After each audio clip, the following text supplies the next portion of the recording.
Hey, Shalom, Akim Shalom. First thing and foremost, I want to give all praises and glory and honor that's due to Yahweh, Ba'ashem Yahweh Shai, Ba'ashem Rakakadash. Double honor to the apostles and elders of Great Millstone. Blessings and salutation be to the hopeful elect, those in the gospel abroad, lifting up the standard of Yahweh, Ba'ashem Yahweh Shai, wherever it may be. This is just a transit through the spirit. I was watching videos to kind of, get the spirit rolling, get the spiritual fire rolling, so to speak. You kind of watch videos and meditate or go through certain precepts to kind of get the fire rolling. It's kind of like when you're practicing warm-up ball for the big game. Sometimes you shoot a couple of jump shots to get your motors running, so to speak. And it's the same thing you do, with the scriptures, man.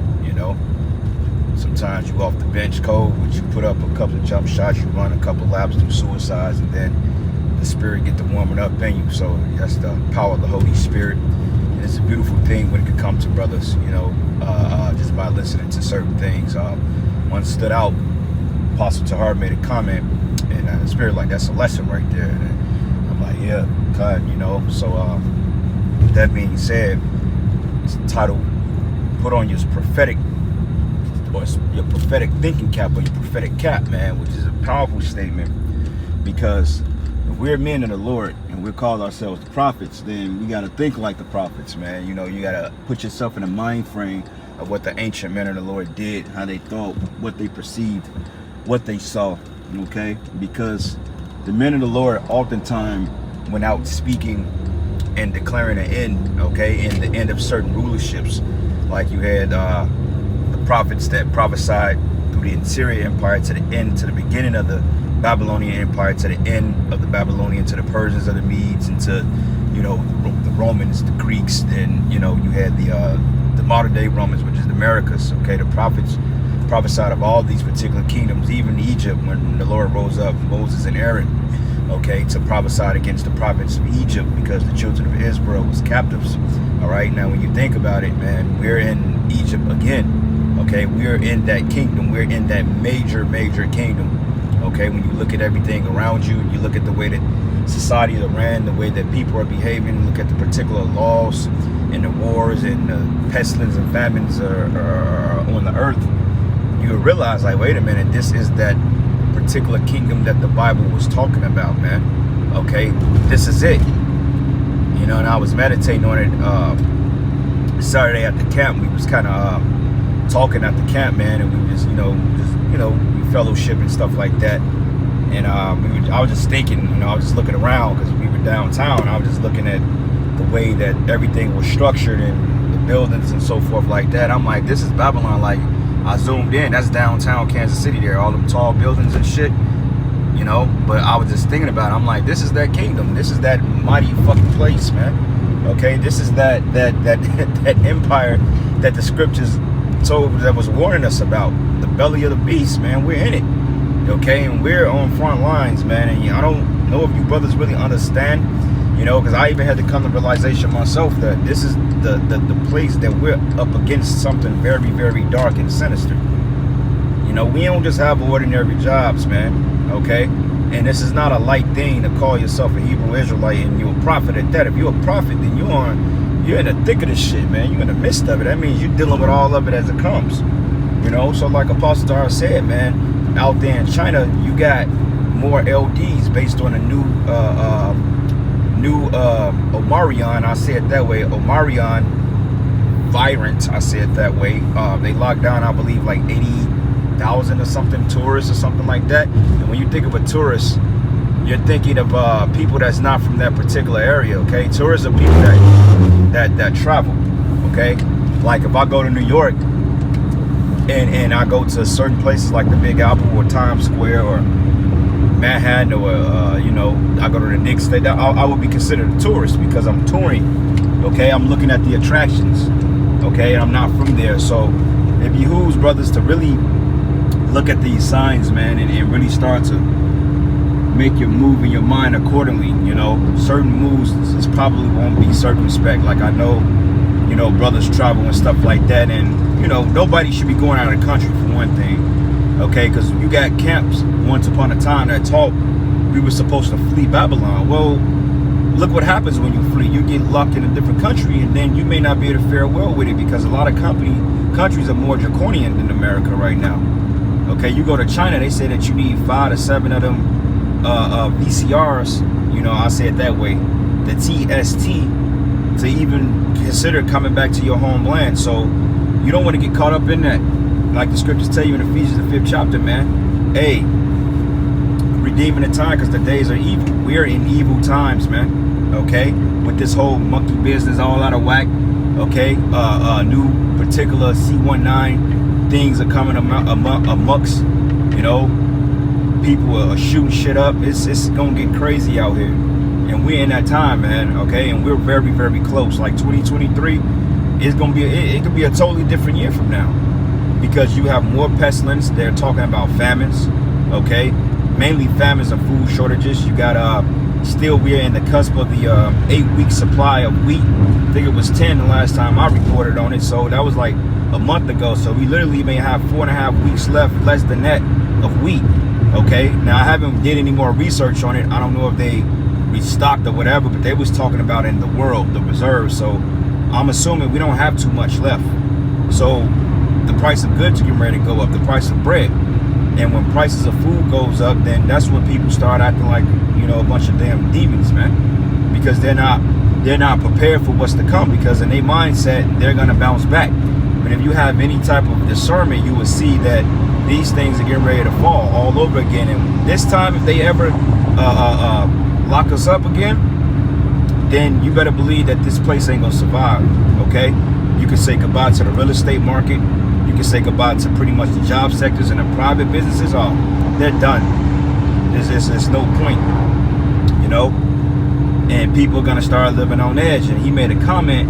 He said that one of the apostles brought up the fact that he like, what we gonna do? Where we gonna go? And when you think about it, you're like, shit, where are we gonna go? Oh, you know what? Where will we go when all hell breaks loose? Because you're thinking like, shit, hell gonna be breaking loose on all sides. It's gonna be all types of chaos. It's gonna be all types of hell breaking out of here. People gonna be shooting and killing one another. You know, you may even be in the midst of a few attacks here and there.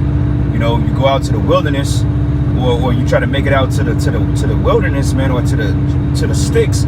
It's like you got to make it out of there. You know, you got to make it there to get out of the cities and shit. But even out there, they're gonna be going batshit crazy, because a lot of the military, though they're gonna be deployed in your inner cities, a lot of the military is gonna be deployed right here, right in your what do you call it, the sticks, because a lot of people out there in the sticks, man, they're self-reliant. They're not dependent on governments. They got their own shit, their own cisterns, their own sanitation system. They got all these things out there, the irrigation systems. They have that, and the government don't want them to be self-sufficient. So a lot of times, man, you know, we say we gonna run out to the woods and stuff like that. The scriptures go into that. It says those that flee into the mountains, basically they should die of famine, man. Okay, so we really don't know what we gonna go. Now, it will be ideal to try to make it out there, but you just don't know if you're gonna have a chance to, because we can wake up in the morning and all hell could be breaking loose. Now, the Lord could allow you to make it there. We're not saying that's impossible, because brothers are going to be out there. You got brothers that live in the sticks, but you're going to have us in the midst of it too, because remember, the scriptures say that Jacob should be in the midst of the heathen, roughly paraphrasing, like we should be in the midst as a dew. So a lot of us going to be right in the thick of this shit when it go down, right in the chaos of the cities, man. We're going to have to move around, because you can't just stay in your apartment or your house, or, you know, you can't just be as a sitting duck. Like the brother just texted the precept, it says we should be as pilgrims on the earth. So you're gonna have to move around. Like that show Walking Dead, they didn't just sit in one spot. They didn't just sit in one particular area. You got to move around. You got to move around in certain areas of the cities, because you're gonna have fighting every goddamn where, man. Okay, it's gonna literally be like 4th of July out here. You're gonna hear rockets and stuff going off. Like I remember, like around last year, we was doing some work out in the sticks. But it was around 4th of July weekend, man, and I was driving like this. I think we was going to cut some grass or something, man, and I was like way out in the sticks, but I literally heard fireworks all around, to show you how populated the sticks are too. So I was like, damn, you know, I'm like, imagine what Jacob's trouble is going to be like. You know, I'm like, it's going to be everywhere. So honestly, man, I ain't really worried about it, man, because the scriptures say make not provisions for the flesh. So, you know, we brothers stocking up and doing all that other shit, okay, you know, which is okay. But overall, man, like Apostle Star said, look, man, I ain't worried about it, man. You just got to deal with it as it comes. You gotta tough this shit out, basically, man. You're going to have to tough it out because we all going to be put through the test, man. And that's why it's good to prepare your mind now. When you call yourself a prophet of the Lord, man, you got to be expecting the worst, man. Hope for the best, but expect the worst. Okay, this ain't gonna just be no cakewalk, but at the same time, the Lord said he's gonna guide our steps. So if you've really been engaging in his work and you've been putting your best foot forward, you need not to worry about anything. You just need to deal with it as it comes, because the Lord is gonna give you, scriptures say in the time of temptation, the Lord will make a way for you to escape. Okay, but these people out here, you see them on the highway, they're preparing carnally, man. Okay, they have weapons stocked up, they got food, they got tomato soup. These people are gonna be destroyed, man. Because the scriptures say that, hey, they should seek to restore the goods unto the poor. Okay, when all hell break loose, man, they're gonna literally be losing their goddamn minds out here. They're not ready for what's coming, man. Esau ain't ready. He think he's ill. He think he's gonna see.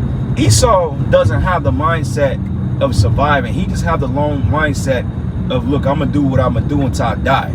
Okay, see, he's not looking at the outcome because he's not gonna survive it. Us, we're looking for the latter end of it. I'm looking forward to getting through Jacob's trouble, man. You know what I'm saying? It ain't gonna be no, oh well, I'm just surviving till I die. Now the Most High could take us out. I'm not saying that, but we see in game. These devils, they know they not gonna make it out of this shit. They know they not gonna make it. That's why they saying they stocking as much as they can, buying all this ammo. But what happens when you run out of ammo? You out of here. All right. 2nd Edges 15 and 19, it says, a man shall have no pity upon his neighbor, but shall destroy their houses. Right? How would they destroy their houses, man? By weapons, okay? Detaining people. A lot of you women are gonna be straight up booty in that day. Okay, you're gonna be barter tools. You know, they're gonna be selling you off for fucking opiate pills and bread and wine. You know, they're not. Federal Reserve notes ain't gonna mean nothing in that day. Okay, you're gonna be the like my man Denzel said, you almost became part of the ditch party. You gonna be pretty much commodity out here, man. It says, and the sword, which is your weapons, is spoil their goods, meaning take it, because of lack of bread and great tribulation. This is Bible prophecy, man. The scriptures are saying that. Okay, so in that day, people are gonna literally go to war with one another over the lack of bread and food, and this is being set up right before our face. You know, so like the apostle said, prophetic.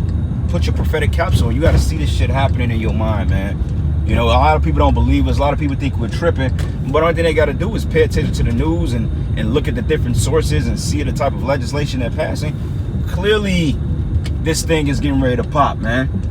Okay? I see it any day now. Everybody, they're trying to hire for all these jobs. The sectors are, man, look, man. This place ain't going to make it. It ain't got too much longer to go. You know, and these crackers, right? These fucking Edomites, they don't, man, these devils don't know what man, look, these devils are through. Okay, they're finished. You know, and they know they done. You can see it in their spirit. They know they finished. That's why they hate Jake more. And it says here, because of lack of bread and great tribulation, right? 2nd Edges 16 and 17, woe is me who would deliver me in those days, right?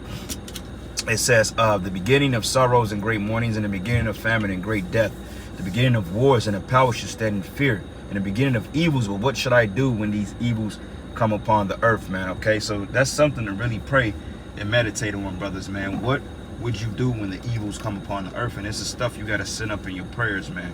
You can't just be simple and complacent and not think about these things, man. Okay, you got to have a game plan in your spirit.